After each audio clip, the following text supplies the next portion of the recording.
এই দেখেন বন্ধুরা, ঘুচু চিংড়ি, এটা দিয়ে আজকে চিংড়ির বড়াও তৈরি করব।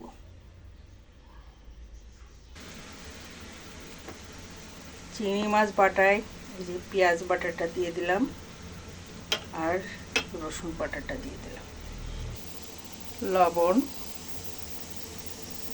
হলুদ, একটু জিরার গুঁড়া, মরিচ আপনার চয়েস অনুযায়ী, চালের গুঁড়োটা দিয়ে দিলাম, একটু আদা দিলাম ফ্রিজ থেকে বের করে, এই জন্য একটু শক্ত হয়ে আছে। এই যে আদাটা এবার ভালো করে মেখে নেব, তারপরে ভাজি করব। যে মাখাইছি এখন ভাজবো, চুলায় দিয়ে দিয়েছি। বন্ধুরা, তেল গরম হয়ে গেছে, এবার আমি একটু তেলে ছাড়বো এক এক করে। আসলে খেতে খুব মজা, কিন্তু এর পিছনে যে শ্রম সেটা অনেক কষ্টের।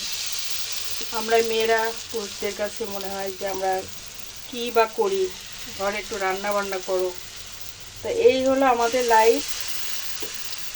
দেখুন যে এইটা তৈরি করতে আমার সকালে প্রত্যেকটা মাছ একটা একটা করে বাছছি, তারপরে আপনার সেটারে বাটছি, পেঁয়াজ রসুন বাটছি।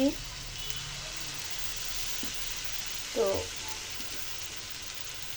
এত শ্রম দিয়েও আমরা কিছু করি না, জানি না কেমন হবে।